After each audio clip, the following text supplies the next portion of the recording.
kedudukan dan peran pemerintah pusat.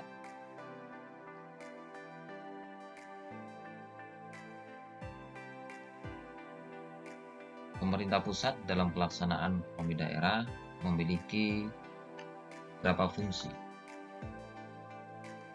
Yang pertama yaitu fungsi layanan atau servicing function, di mana dalam pelaksanaan fungsi ini pemerintah tidak pilih kasih, melainkan semua orang memiliki hak yang sama, yaitu hak untuk dilayani, hak untuk dihormati, hak untuk diakui, hak diberi kesempatan atau diberikan kepercayaan, dan lain sebagainya. Jadi dengan adanya fungsi layanan ini, harapannya semua orang, semua golongan mendapatkan kesempatan yang sama, untuk kesempatan untuk dilayani, kesempatan untuk dihormati, kesempatan untuk diakui, dan juga kesempatan diberi kesempatan dan kepercayaan, sehingga di sini bisa berjalan secara bersamaan, tidak ada yang saling dirugikan, tidak ada yang saling merasa dirugikan. Kemudian yang berikutnya fungsi pengaturan berkaitan dengan regulating function, mana ini adalah sebuah fungsi pemerintah mengatur dan juga memberikan perlindungan kepada masyarakat dalam menjalankan hidupnya sebagai warga negara. Sehingga di sini pemerintah pusat ini punya hak, punya wewenang untuk mengatur dan juga memberikan perlindungan kepada masyarakat agar bisa memberikan suatu jaminan hidup terkhususnya kepada warga negara. Selanjutnya yaitu fungsi pemberdayaan, mana fungsi pemberdayaan ini pemerintah sebagai fasilitator dan juga sebagai motivator untuk membantu masyarakat dalam menemukan jalan keluar untuk menghadapi setiap persoalan hidup. Sehingga di sini pemerintah memberikan sebuah fasilitas atau sebagai fasilitator dan juga bisa memberikan sebuah motivasi, memberikan suatu jalan keluar terhadap problema di masyarakat, hingga kalau kita bisa mengkategorikan di sini ada beberapa fungsi juga dalam urusan pemberdayaan ini, mana pemerintah pusat berusaha untuk memberikan sebuah atau menyediakan infrastruktur ekonomi, memberikan suatu barang dan jasa secara kolektif, dan itu juga menjadi jembatan konflik yang ada di masyarakat, menjadi jembatan untuk menyelesaikan persoalan-persoalan di masyarakat, kemudian menjaga kompetisi di masyarakat ini perlu dijaga, dalam artian perlu adanya kompetisi, namun kompetisi secara sehat. Ini nanti tentang pemerintah. Dalam fungsi pemberdayaan ini pemerintah pusat sangat dominan nanti untuk menjaga kompetisi di masyarakat ini, dan menjaga akses minimal setiap individu kepada barang dan jasa, sehingga ini bisa terjamin akses minimal setiap individu ini, tidak ada penguasaan suatu barang kepada salah satu orang saja, tapi setiap individu semuanya.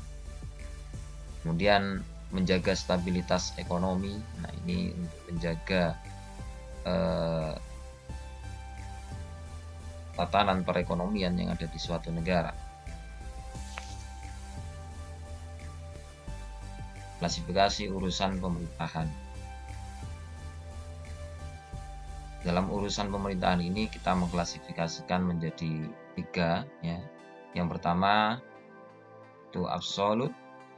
Absolut ini urusan pemerintah yang sepenuhnya menjadi kewenangan pemerintah pusat.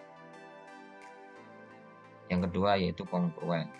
Ini urusan pemerintah, ya, urusan pemerintahan ya, yang dibagi antara pemerintah pusat, pemerintah daerah provinsi, dan juga pemerintah daerah kabupaten atau kota.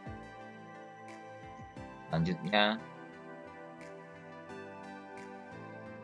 urusan pemerintah umum, ya, mana ini urusan pemerintahan yang menjadi kewenangan presiden. Presiden di sini sebagai kepala pemerintahan, khususnya sebagai kepala pemerintah. Nah, urusan pemerintah ya, yang absolut ini terkhusus untuk pemerintah pusat ya, yaitu meliputi satu tentang agama.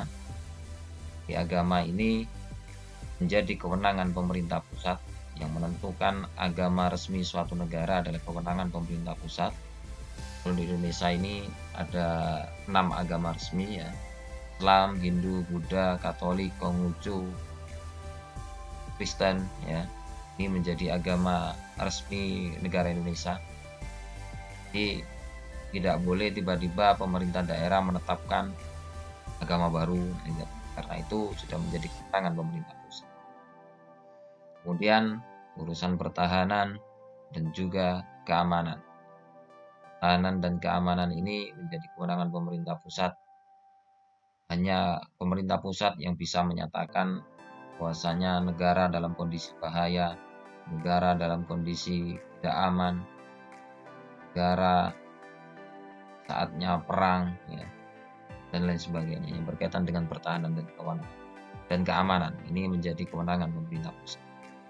Jadi tidak boleh daerah tiba-tiba menyatakan Indonesia dalam kondisi bahaya, Indonesia dalam kondisi tidak aman dan sebagainya. Ini kewenangan pemerintah pusat.